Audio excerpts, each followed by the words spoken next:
아침에 일어나 자신이 살고 있는 공간을 바라본 적이 있는가? 사랑스러운 눈길로 둘러보고 포근한 손길로 매만지며 내가 잠을 자고 먹고 씻고 휴식을 취하는 집이라는 공간에 감사를 표현한 적이 있는가?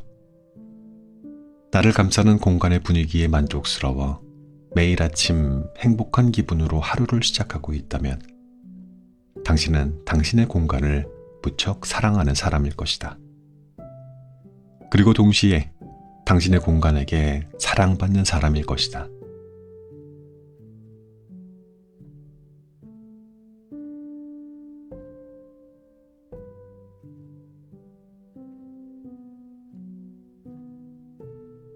안녕하셨습니까?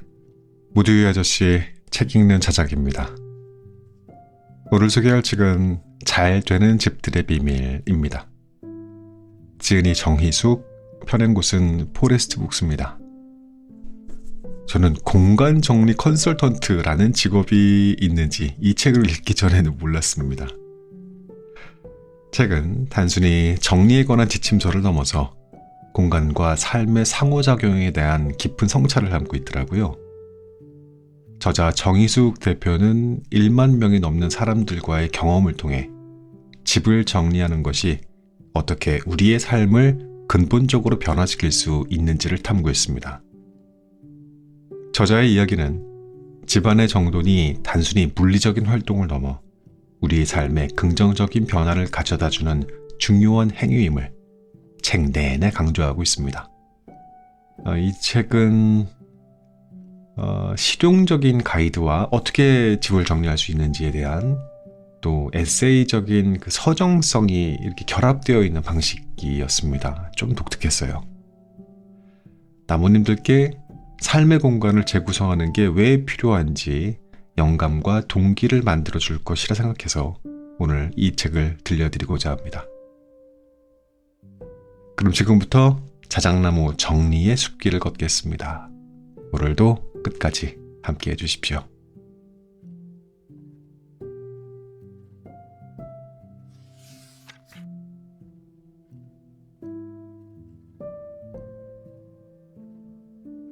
공간이 하는 말, 집에 머문다는 것의 의미. 아침에 일어나 자신이 살고 있는 공간을 바라본 적이 있는가? 사랑스러운 눈길로 둘러보고 포근한 손길로 매만지며 내가 잠을 자고 먹고 씻고 휴식을 취하는 집이라는 공간에 감사를 표현한 적이 있는가? 나를 감싸는 공간의 분위기에 만족스러워 매일 아침 행복한 기분으로 하루를 시작하고 있다면 당신은 당신의 공간을 무척 사랑하는 사람일 것이다. 그리고 동시에 당신의 공간에게 사랑받는 사람일 것이다. 우리가 공간을 사랑할 수는 있어도 공간이 우리를 사랑하는 것은 이해가 되지 않는다고. 천만에 우리가 공간을 사랑하는 만큼 공간도 우리를 사랑한다. 그것도 무척 많이. 공간은 살아있기 때문이다. 공간이 살아있다니 이 무슨 한여름 공포영화 같은 소리냐고 할지도 모르겠다. 그러나 이것이 바로 내가 이 책에서 하고 싶은 이야기다.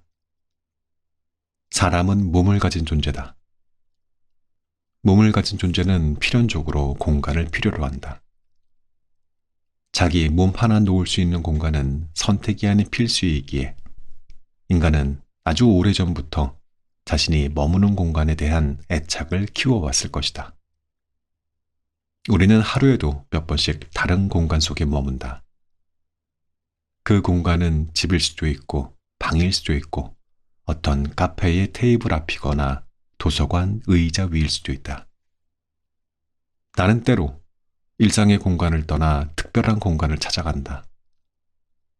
멋진 미술관, 오래된 교회나 성당, 거대한 박물관 같은 공간에서 알 수 없는 신비감을 느끼고 아름다움을 실감한다. 꼭 실내에만 한정되는 것은 아니다. 바다에서 수영을 할 때, 비행기를 타고 하늘을 건너갈 때, 공원에서 산책을 할 때, 폭포나 사막, 호수 같은 자연 앞에서도 우리는 의식적으로든 무의식적으로든 공간을 느끼고 즐기고 맛본다. 좋은 공간에 머물 때 우리의 정신은 고양되고 마음은 편해진다. 사는 공간에 따라, 오래 머무는 공간에 따라 사람도 그 공간을 닮아가는 게 아닐까. 사람이 책을 만들고 책은 사람을 만든다는 말을 빌리자면 사람은 공간을 만들고 공간은 사람을 만드는 것이다. 어떤 공간에 머무느냐에 따라 우리 자신도 영향을 받는다면 오래 머무는 공간, 자주 사용하는 공간을 소중히 여기면서 알뜰살뜰 보살피고 정리하는 것은 나와 내가 사랑하는 사람들을 소중하게 여긴다는 의미일 것이다. 우리가 일상에서 가장 오래 머무르는 동시에 가장 중요하게 여기는 공간은 어디일까? 바로 집이다. 정리 전문가로 살아오는 동안 나는 수없이 많은 집들을 방문했다. 화목한 집도 있었고 불화를 겪는 집도 있었으며 슬픔에 젖어 있는 집도 있었고 새로운 희망이 태어난 집도 있었다. 집에 대해 갖고 있는 생각은 그만큼 특별한 듯하다. 우리가 흔히 그 집은 말이야 라고 할 때 그 집은 사물로서의 집만 의미하진 않는다. 집은 건축 양식을 지닌 하우스인 동시에 가정을 뜻하는 홈이며 심리적 소속감을 느끼는 가족이기도 하다. 집을 정리하는 일은 나에게 중요한 공간을 돌아보는 일이고 나와 가족을 위한 보금자리를 가꾸는 일이기도 하며 더 나아가 우리의 마음이 현재 어떤 상태인지 알아차리는 과정이기도 하다. 그렇기에 집을 정리하는 일은 단순히 짐을 정리하는 일이 아니라고 생각한다. 방치한 공간을 보살피는 일이고 죽어있던 공간을 살리는 일이다. 그런데도 많은 사람들은 집 정리를 물건을 정리하는 것으로 단순하게 생각한다. 물론 물건을 정리하는 일도 정리의 일부인 건 맞지만 마치 그것이 정리의 전부라고 생각하면 곤란하다. 책상 서랍 하나, 현관에 놓인 신발장을 정리하는 작은 일 하나가 생각보다 당신에게 미치는 영향은 클 수도 있기 때문이다. 단지 집을 정리했을 뿐인데 생기는 변화들. 정리 전문가인 내가 정리에 대해 옷을 예쁘게 접고 그릇을 착착 쌓아 올리며 팬트리 선반에 하얀 수납 도구들을 나열하면서 단순히 집을 보기 좋게 만드는 일로만 여기는 게 아니라 그보다 더 큰 의미가 있다고 말하는 데에는 이유가 있다. 공간이 한 사람 또는 한 가족의 삶을 상징적으로 보여주며 심지어 심리 환경을 바꾸는 것을 수없이 목격했기 때문이다. 잘 정돈된 공간이 주는 안락함과 편안함이 우리 기분에 미치는 영향은 실로 어마어마하다. 옷장문을 열었을 때 색깔별, 용도별로 잘 정돈된 옷을 보는 일, 신발장을 열었을 때 깨끗하게 늘어서 있는 신발을 보는 일은 그저 시각적 쾌감만 선사하지 않는다. 언제든 필요한 것을 꺼내 쓸 수 있다는 것만으로도 자신감이 생긴다. 적당한 물건과 적절한 공간의 배합이 과연 삶에 어떤 영향을 미칠까? 실제로 어떠한 고객은 이런 말까지 한 적이 있다. 물건을 줄이고 나니 삶을 잘 통제하고 있다는 인식이 들었어요. 집을 정리하는데 자존감이 높아지더라고요. 그깟 정리가 뭐 그렇게 대단하냐 싶지만 제게는 그랬습니다. 하나둘 정리하면서 내가 할 수 있는 사람이라는 걸 깨달았거든요. 내가 할 수 있는 사람이라는 것. 이 사실을 깨닫게 된 것은 정리를 하면서 그에게 없던 능력이 생겨서가 아니라 자신이 어떤 사람인지 다시 기억하고 회복했기 때문이 아닐까. 우리가 필요한 것을 그때그때 생각하며 살아갈 수 있다는 것은 평범한 기억을 갖고 있기 때문이다. 오늘 오전에 만난 사람의 얼굴을 기억하고 내일 할 일에 대해 떠올린다. 그런데 아주 작은 것을 기억하는 데에도 시간이 많이 걸린다면 어떻게 될까? 뭐든지 적어둬야 할 것이다. 하지만 우리에겐 기억력이라는 놀라운 능력이 있어서 일일이 적어두지 않아도 된다. 기억이 장기화되면 아는 것이 되고, 확실히 아는 것이 많아지면 정보가 되고 지식이 된다.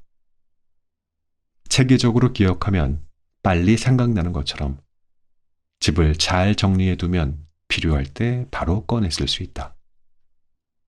정리의 효용성은 여기서 끝나는 것이 아니다. 좋은 공간에 머물면 더 많은 에너지와 자유를 느낄 수 있다. 단단한 바닥을 밟고 걷는 듯 안정감과 확신을 얻게 되는 것이다. 그리고 이러한 변화는 우리의 삶에 긍정적인 영향을 끼친다. 집중력과 창의력이 높아지고 더 많은 것들을 성취할 수 있게 된다. 이러한 의미에서 정리는 자신과의 대화이기도 하다. 물건들과 함께했던 기억과 감정을 되새기고 그들이 우리의 가치와 목표를 반영하고 있는지를 고민하며 불필요한 것들을 버림으로써 더 나은 방향으로 성장해 갈 수 있다. 우리는 각자 저마다의 고민을 끌어안고 살아간다. 좋아하는 사람이 다른 사람을 좋아해서 고민이라는 사람도 있고, 이직을 해야 할지 말아야 할지 고민하는 사람도 있으며, 투자한 주식의 가격이 떨어져서 고민을 하는 사람도 있다. 집을 팔아야 할지 사야 할지, 다이어트를 해야 하는지 말아야 할지, 그 인간과 손절해야 할지 한 번 더 참아야 할지도 고민이다. 이렇게 복잡한 고민거리 속에서 정리를 하나 더 얻는 것이 오히려 마음을 힘들게 하는 일일지도 모르겠다. 해답을 알 수 없는 상황에 부딪힐수록 생각이 복잡할수록 마음이 혼란스러울수록 자신이 살고 있는 공간을 정리해 보세요 라고 말하는 이유가 있다. 정리를 하다가 일과 관계에 대한 인사이트를 얻는 일이 제법 많기 때문이다. 이미 오래전에 몸무게 앞자리가 바뀌었는데 나는 왜 여전히 20대 때 입던 원피스를 버리지 않고 갖고 있는가? 살을 다시 뺀다고 해도 유행이 지난 디자인인데 이사할 때마다 굳이 모시고 다니는 이유가 무엇일까? 비슷한 청바지가 있는데 또 청바지를 사는 이유는 무엇이며 똑같이 생긴 화이트 셔츠와 블라우스는 왜 철마다 사게 되는 걸까?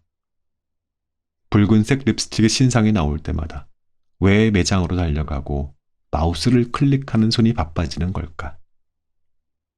화이트 셔츠라고 똑같은 화이트 셔츠는 아니고 붉은 립스틱이라고 불릴 뿐 세상에 같은 레드는 없어서일까? 나도 옷을 좋아하는 편이다. 쇼핑몰과 백화점에서 두근거리는 마음으로 쇼핑을 즐기던 때도 있었다. 방송 출연을 하면서부터는 한 번 입은 옷을 또 입으면 금세 티가 나서 옷에 대한 필요성을 더욱 많이 느끼게 되었다. 그럼에도 지금은 예전보다 옷을 덜 산다. 옷에 대한 필요성은 더 커졌는데 소비는 준 것이다. 정리에 눈을 뜨면서부터 합리적 소비, 똑똑한 소비에 대한 안목이 커진 덕분이다. 그보다 더 중요한 이유는 꼭 필요한 것인지 허기진 마음이 불러낸 불필요한 필요인지를 구분하게 되었기 때문이다. 우리가 건강을 유지하려면 잘 먹고 잘 내보내야 한다. 먹기만 해서도 안 되고 싸기만 해서도 안 된다. 들어오고 나가는 일이 원활해야 건강을 유지할 수 있다. 공부를 할 때에도 마찬가지이다. 인풋만 있고 아웃풋이 없다면 제대로 공부했다고 보기 어려울 것이다. 좋은 정리는 집에 있는 기존의 물건을 버리는 일뿐만이 아니라 앞으로 어떠한 물건을 내 공간 안에 들여 놓을 것인가도 고민하게 한다. 정리의 달인은 신발 한 켤레, 그릇 하나, 옷 한 벌을 각 잡아두는 사람이 아니다. 진정한 정리의 달인은 자기 가게에 재고가 얼마나 있는지 알고 있는 주인처럼 자신에게 필요한 것이 무엇인지 부족한 것이 무엇인지 그때그때 알고 있는 사람이다. 자기 삶의 주인으로서 살아가는 사람인 것이다.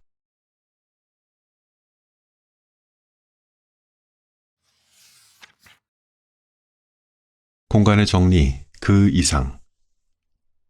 공간 시스템을 만드는 세 가지 단계. 공간이 커지면 쓰는 공간도 넓어진다고 생각하지만 꼭 그렇지는 않다.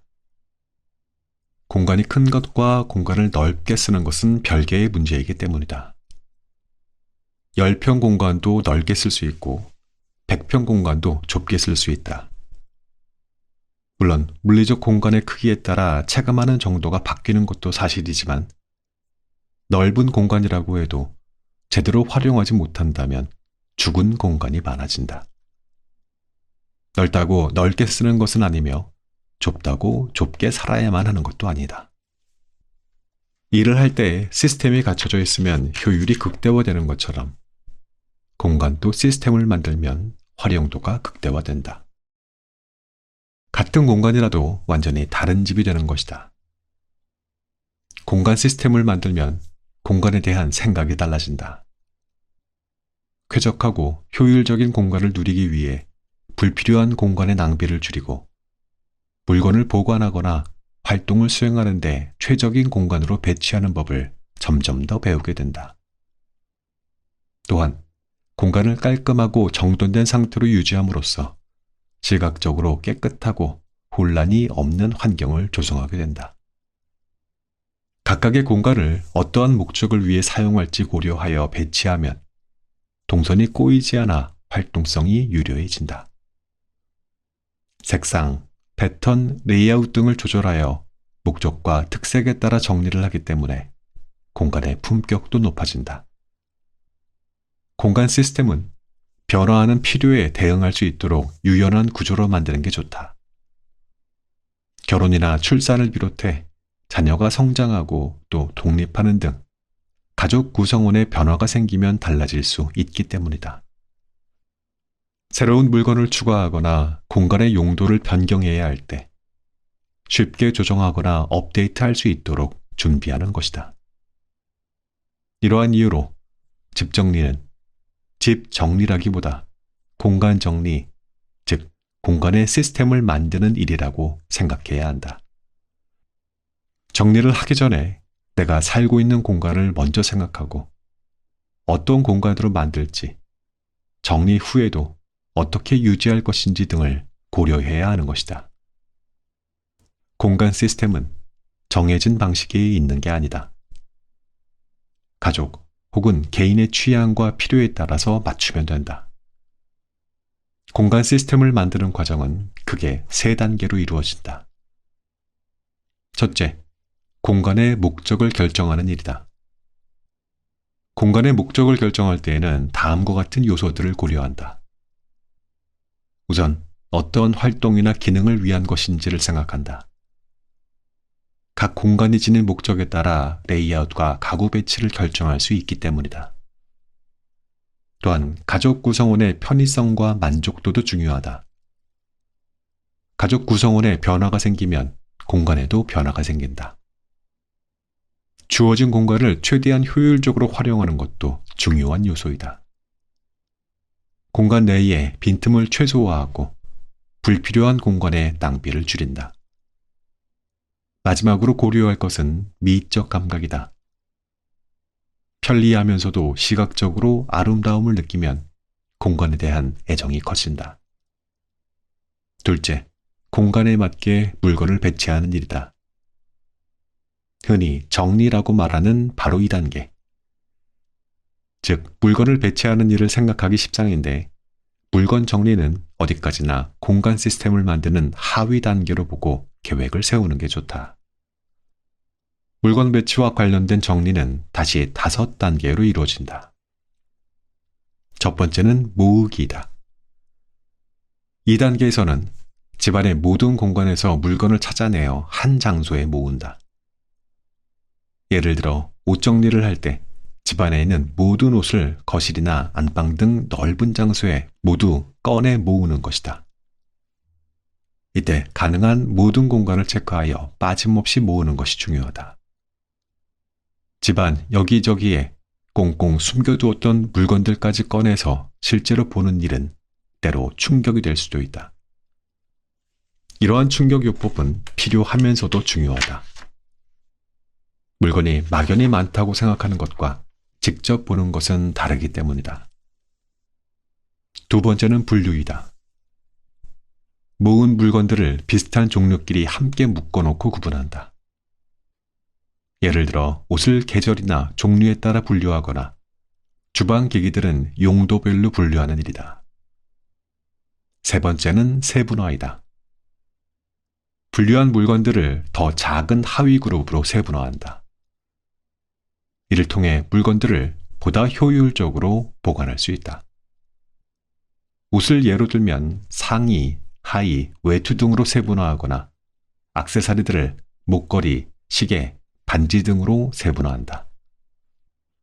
네 번째는 정리 및 보관이다. 세분화한 물건들을 정리하여 수납할 공간을 정한다. 각각의 하위 그룹에 맞는 보관 장소를 선택하고 물건을 깔끔하게 배열한다. 이때 자주 사용하는 물건은 쉽게 접근할 수 있는 곳에 두고 드물게 사용하는 물건은 보다 뒤쪽이나 상단에 보관하면 편리하다. 다섯 번째는 라벨링이다. 정리한 물건에 라벨링을 해두면 어떤 물건이 어디에 있는지 쉽게 파악할 수 있다. 라벨을 붙여서 각 보관함, 서랍, 선반 등의 내용을 표시해두자. 물건을 찾을 때마다 온 집을 쑤시고 돌아다니는 일을 멈추게 될 것이다. 셋째, 정기적으로 검토하며 업데이트하는 일이다. 대개 두 번째 단계까지만 생각하고 정리가 끝났다고 생각하지만 사실은 이 단계가 가장 중요하다. 정리는 완성되는 것이 아니라 유지하면서 업데이트를 하는 진행형이기 때문이다. 정기적으로 물건들을 검토하며 필요한 경우 업데이트한다. 사용하지 않거나 불필요한 물건은 제거하고 새로운 물건을 추가할 때에도 분류와 세분화 과정을 거치는 것이 좋다.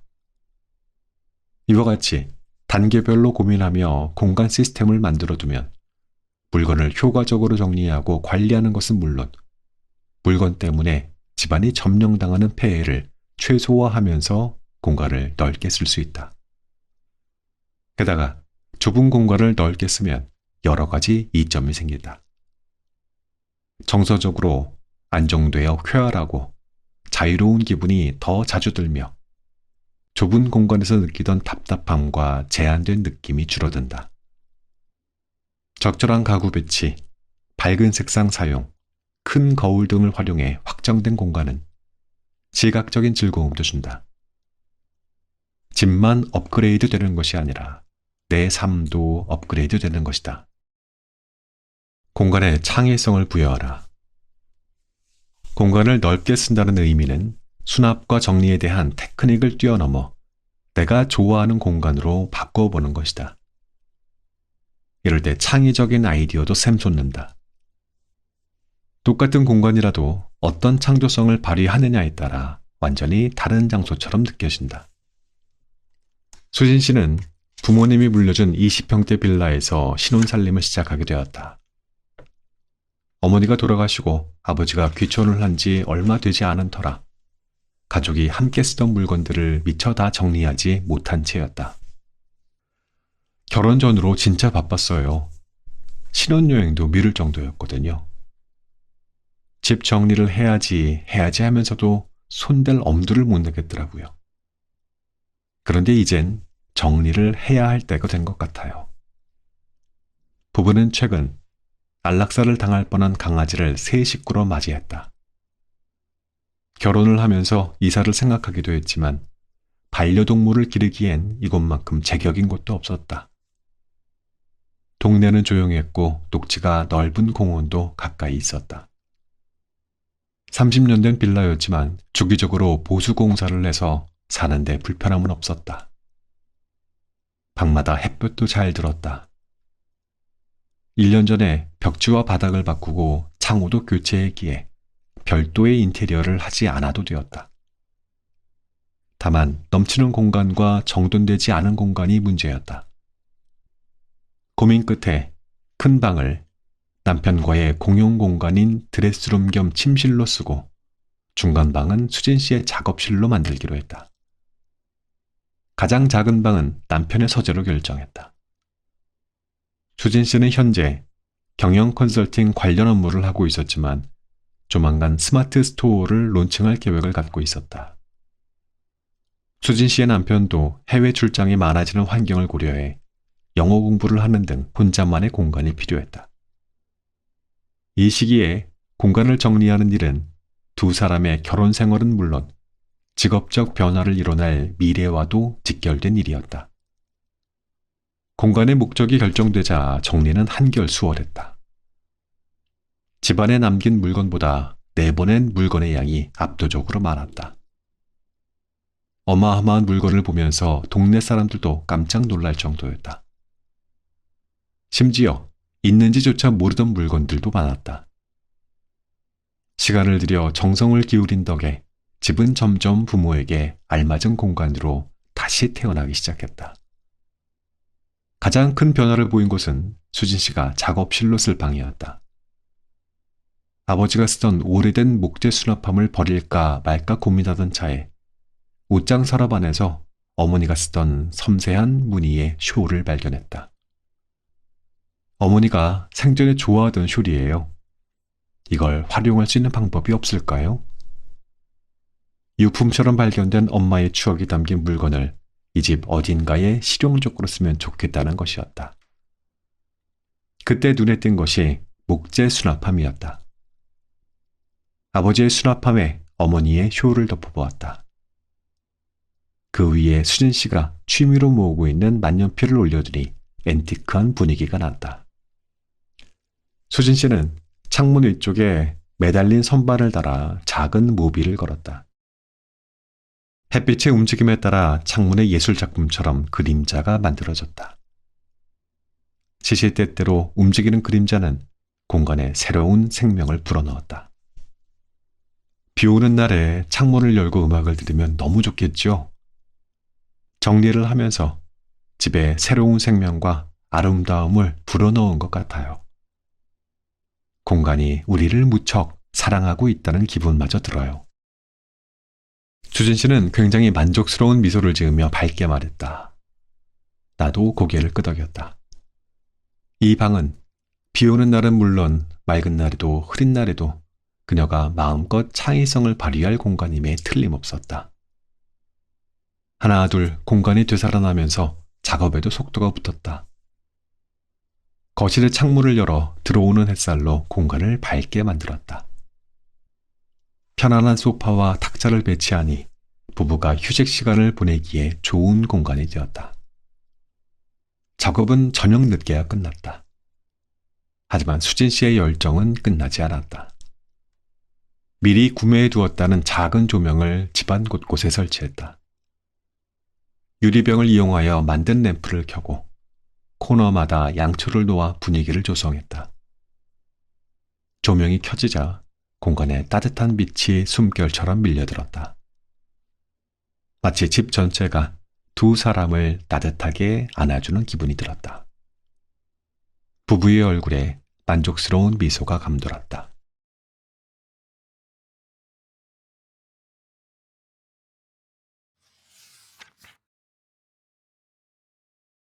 당신은 지금 어디에서 살고 있는가? 5년 전 멈춰있는 집. 그 집이 짐이 좀 많아요. 놀라지 마세요. 작년에 집 정리를 하고 인생이 달라졌다고 말할 만큼 만족감이 높으셨던 분이 친동생의 집을 의뢰하고 싶다면서 연락을 주셨다. 짐이 많은 일이야 일상다반사여서 그러려니 했는데 현관을 열자마자 깜짝 놀랐다. 정말 짐이 어마어마하게 많았던 것이다. 내 직업은 정리 컨설턴트이다. 짐이 많은 집을 찾아가 정리 컨설팅을 해주는 일을 전문적으로 하고 있으니 짐이 많은 집을 한두 번 본 것도 아니다. 좀 더 솔직히 말하자면 내가 가본 모든 집에는 짐이 많았다. 그냥 많은 것도 아니고 정말 많았다. 그러니 정리를 필요로 하고 혼자 하기 힘드니까 컨설팅을 받아야겠다는 생각도 했을 것이다. 그런데 이번에 간 집은 단순하게 짐이 많다고 하기에는 조금 이상한 생각이 들었다. 40평대 아파트에 부부가 둘이 산다는데 이렇게 넓은 집에 두서없이 많은 물건들이 놓여 있는 모습에 어떤 위화감마저 들었다. 그나마 주방이 조금 괜찮았는데 가사도우미의 손길이 닿아서인 듯했다. 이 집의 주인은 부부가 모두 대기업 임원이라고 했다. 눈코 뜰 새 없이 바쁜 생활을 할 테니 집 정리에 손을 못 대는 것도 이해는 되었다. 하지만 짐이 많아서 정리를 못하는 것과 짐을 방치해 두어서 정리가 안 되는 것에는 명백한 차이가 있다. 이 집은 어떤 이유에서인지 오랫동안 방치되어 있는 것 같았고 그것은 단지 부부가 일이 바빠서는 아닌 듯했다. 그러한 생각을 하게 된 것은 아내인 지연 씨와 이야기를 나누면서 더욱 강해졌다. 정리 컨설팅에 드는 비용은 결코 적은 금액이 아니다. 시간도 짧게는 하루 이틀에서부터 길게는 일주일 넘게 걸리기도 한다. 어떨 때는 이사를 하는 것보다 더 큰 마음을 먹어야 하는 일이고 그만큼 변화에 대한 기대도 높기 마련이다. 아이들과 분리하면서 부부 침실을 되돌리고 싶어요. 드레스룸이 꼭 있었으면 좋겠어요. 작업실로 쓸 수 있는 공간이 필요합니다.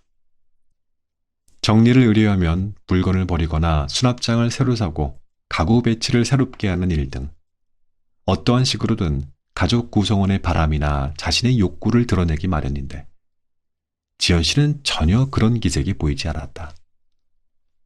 혹시 친언니가 억지로 밀어붙인 일인가 싶어서 조심스러운 마음이 들었다. 정리를 하면 좋긴 한데 당장 꼭 필요한 게 아닌데 주변에서 강하게 권하는 바람에 마지못해서 수락하는 분들도 계세요. 뭔가 불편한 점이 있으면 편하게 말씀해 주세요. 아, 그런 건 아니에요. 저도 마침 정리가 필요하다고 생각하고 있었어요. 사실 정리가 필요한 건 집이 아닐지도 모르지만요. 이 말이 무슨 뜻인지는 나중에 정리를 하면서 어렴풋이 알 수 있었다. 팬트리에 쌓여있던 거의 모든 식재료의 제조일이 5년 전 날짜였다. 밀가루, 빵가루, 설탕, 소금 등은 물론 커피, 과자와 라면, 통조림에 이르기까지 한결같았다.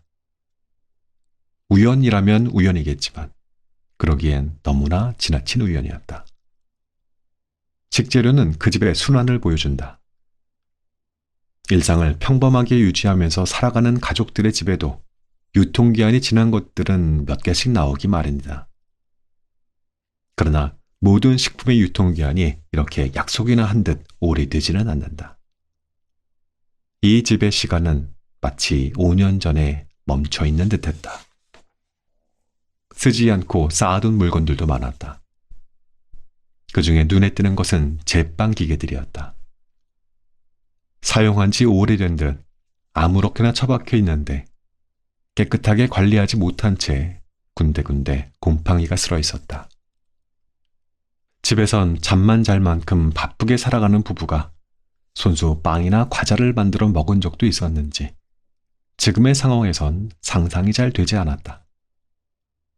버릴 것은 버리고 남길 것은 남기는 것을 결정하는 일만 해도 수월할 테지만 이럴 땐 재촉한다고 해결될 일은 아니라는 것을 알고 있었다. 결심을 하고 정리를 시작해도 시간이 필요한 경우도 있기 때문이다. 다행히 지연 씨는 정리를 하는 동안 뭔가 결심이 섰는지 빠르게 의견을 내어주었다.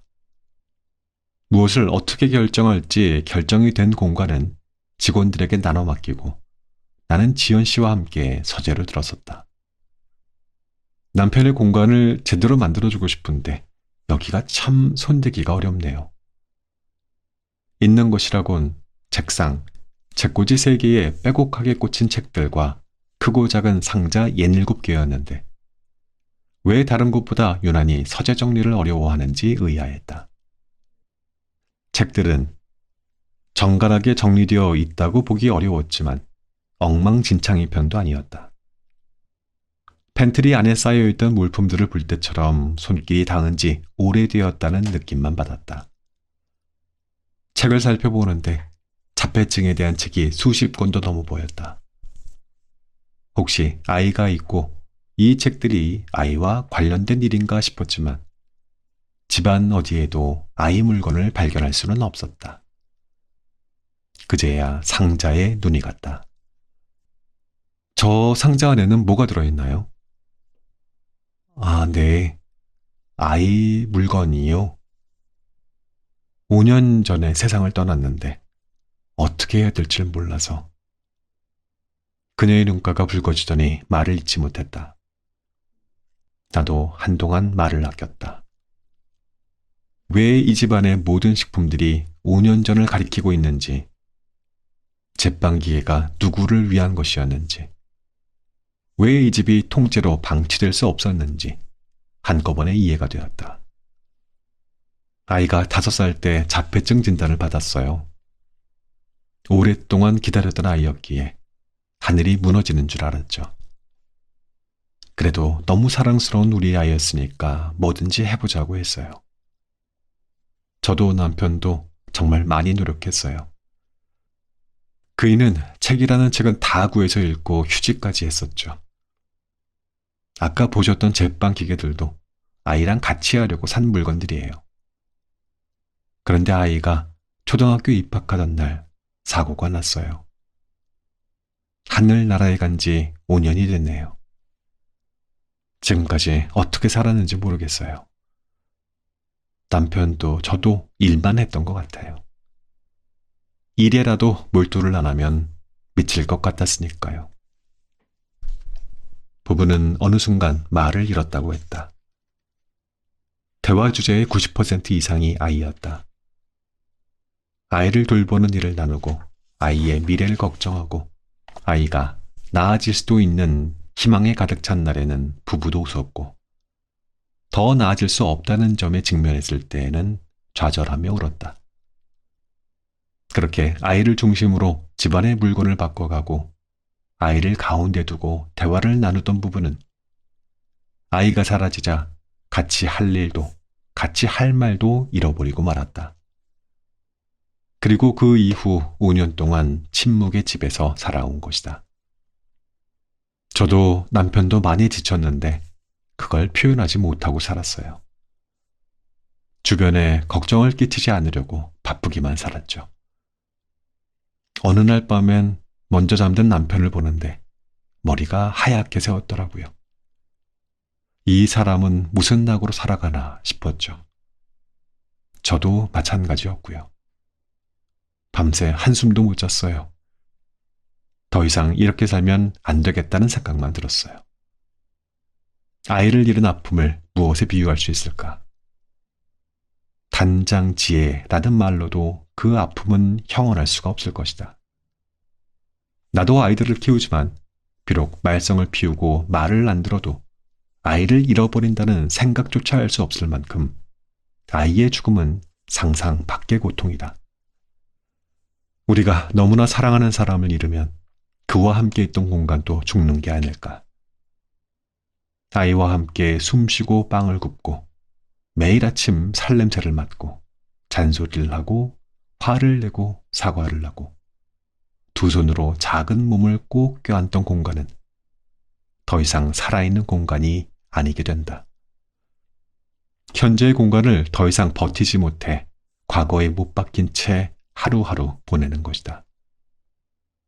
그러나 다른 마음으로 바라보면 이 집은 무관심하게 방치된 게 아니었다. 차마 아이를 혼자 보낼 수 없어서 아이가 있던 흔적을 이렇게라도 남기고자 하지 않았을까. 이 집은 하나아이가 살았던 공간과 시간에 대한 기록이자 기억이었다. 날짜가 지난 식품들이, 곰팡이가 피어있는 제빵기계가, 손을 대지 못한 책들이, 하루라도 더 살기를 바랐을 부부의 마음처럼 절절하게 다가왔다. 현재를 살아간다는 사실은 그것만으로도 충분한 축복이라고 생각한다. 현재를 축복으로 받아들이며 살아가자는 말은 죽은 사람은 있고 산 사람은 살자는 뜻이 아니다. 그러한 말을 감히 입 밖으로 꺼낼 수도 없다. 죽음이 서로를 갈라놓았다고 해서 사랑했던 기억마저 사라지는 것은 아니다. 오히려 그 짧은 시간이 애틋해서 더 오래오래 기억할 수밖에 없을 것이다. 아이를 가슴에 묻었다고 말한 지연 씨는 이제는 아이를 가슴에 품었다고 했다. 아이를 위해서라도 남편과 더 대화해보고 싶다고 했다. 과거의 그림자를 길게 껴안고 살아오느라 지친 남편을 위해 서재를 새로 꾸며주며 지연 씨는 살짝 웃어 보였다. 정리를 시작하기 전에는 무표정했던 얼굴이 정리를 하는 동안에는 우는 듯 했다가 정리가 끝난 후에는 미소를 띠고 있었다. 힘든 일을 겪기 전에 이 얼굴 위로 얼마나 다양한 표정이 지나갔을까 생각하면 마음이 묵직해지면서도 안타까웠다. 그녀가 더 많이 웃게 되기를 진심으로 바랐다. 정리가 마무리되던 날은 지연 씨의 남편 호중 씨가 출장에서 돌아온 날이었다. 지연 씨가 중간중간 보내준 사진을 통해 집의 공간이 하나둘 바뀌어가는 모습을 보긴 했지만 직접 눈으로 확인하고는 크게 놀란 듯했다. 정말 많은 물건을 버렸지만 지연 씨는 제빵 기계만큼은 버리지 않고 현관 앞에 두었다. 남편에게도 작별 인사가 필요할 것 같다는 이유에서였다. 아이와의 추억이 가득 묻어있는 제빵 기계를 보는 호중 씨의 눈시울이 붉게 변했다. 한동안 아무 말도 하지 못했다. 어느 날 아이가 갑자기 세상을 떠난 후 정신이 아득해진 채로 살았지만 아이가 사랑하던 물건들은 아직도 자리를 잃어버리지 않은 채 놓여 있었다. 차마 정리하지 못했던 이유는 그곳에 아이의 존재가 남아있기 때문이었다. 정리를 시도하면 할수록 마음이 무거워졌을 것이다. 호중 씨는 제빵 기계를 어루만지며 눈물을 참지 못했다. 우리가 이걸 정리한다고 해서 아이를 버리는 건 아니잖아요. 지연 씨가 남편의 등을 가만히 어루만졌다. 우리가 계속 이렇게 방치해두는 걸 아이도 원하지 않았을 거예요. 호중 씨도 아내의 말에 동의하는 듯 고개를 끄덕였다. 그래도 선뜻 제빵기계에서 손을 떼지 못했다. 꽤 오랜 시간이 흘렀지만 마음의 상처는 아직도 아프고 아이의 물건을 정리하는 것은 더욱 힘든 일이었다. 부부의 시선이 마주쳤다. 그들은 서로를 바라보며 고개를 끄덕였다.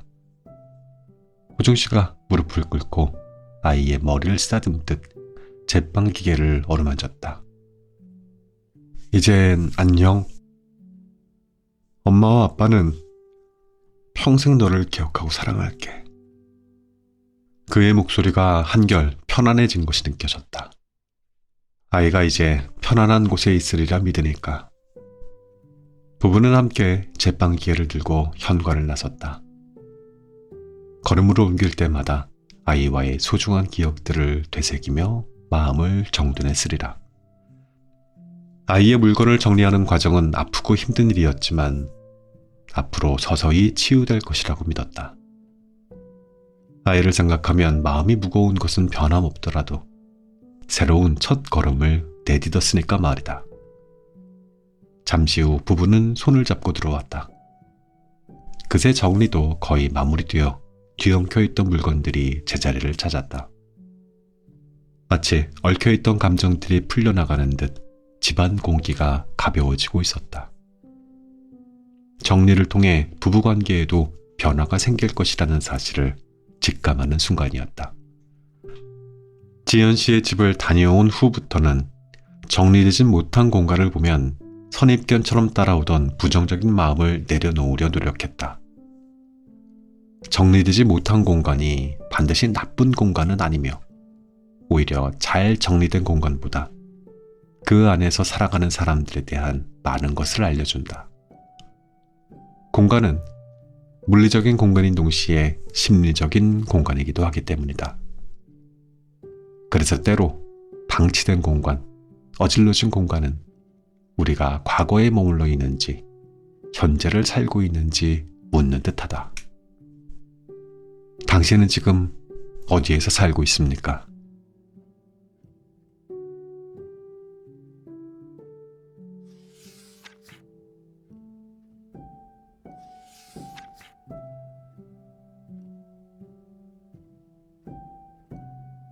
이 책의 낭독은 여기까지였습니다. 어떻게 하면 체계적으로 정리를 잘 할 수 있나 하는 내용의 가르침이 있었던 책은 아니었어요. 단순한 정리법이라기보다는 우리가 왜 정리하며 살아야 하는지에 대한 그런 인사이트를 제공하는 동기부여의 책이었다고 볼 수 있었습니다. 우리는 때때로 뭔가에 대한 짧지 않은 요약과 핵심만을 요구할 때가 있는데요. 당연히 요약은 유용합니다. 필요한 내용이고요. 근데 책의 진정한 가치는 그렇게 단편적인 접근을 통해서만 완전히 드러나지 않는다고 저는 보고 있습니다. 책이라는 것은 단순한 사실들의 나열이 아니라 우리를 설득하고 마음속에 자리 잡도록 하는 요게 중요한데 맥락과 이야기가 담겨져 있거든요. 이 맥락이 없으면, 그래서 우리가 설득되지 않는다면 아무리 잘 요약된 이론이라고 할지라도 그게 우리의 가슴 속에 깊게 남아있을 리가 없기 때문입니다. 책 마지막 페이지를 넘기면서 마음속에 강하게 울렸던 한 문장이 있었습니다. 공간이 나를 무척 사랑하고 있다는 기분이 듭니다. 이 말은 마치 부드러운 바람처럼 제 마음을 스치면서 미처 몰랐던 내 안에 감정의 문을 열어줬어요. 공간이 나를 사랑할 수 있다니.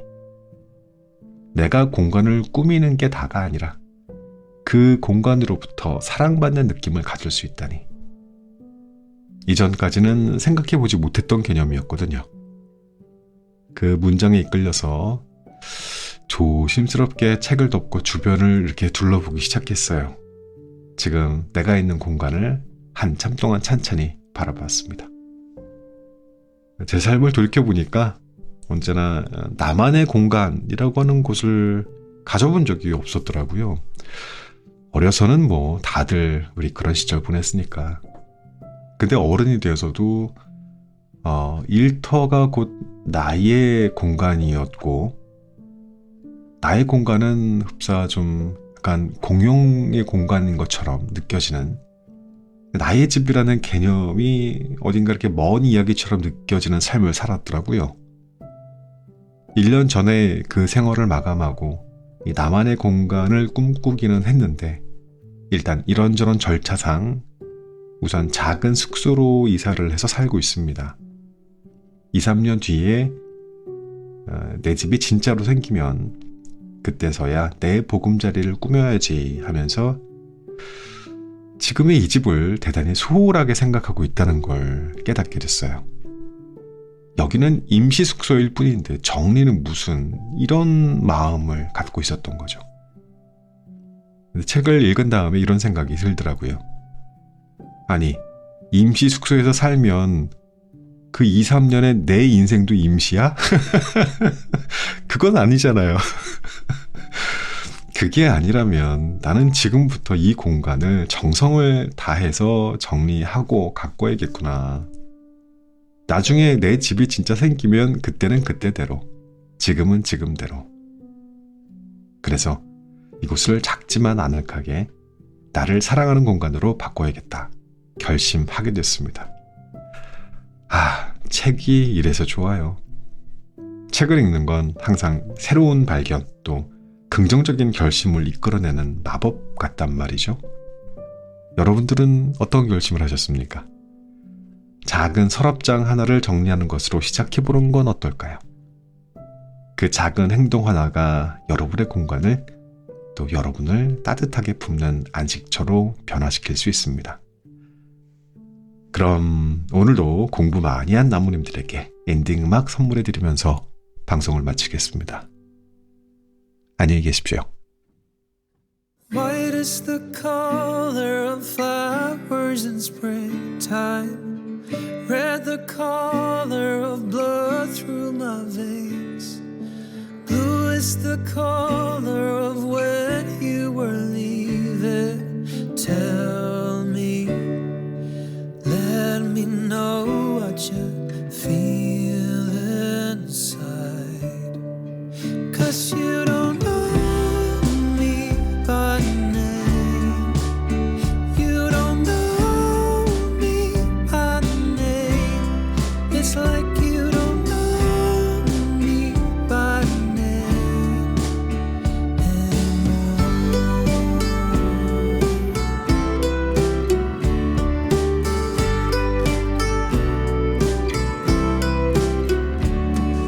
Some people say that the path you are choosing only leads to where you wanna go.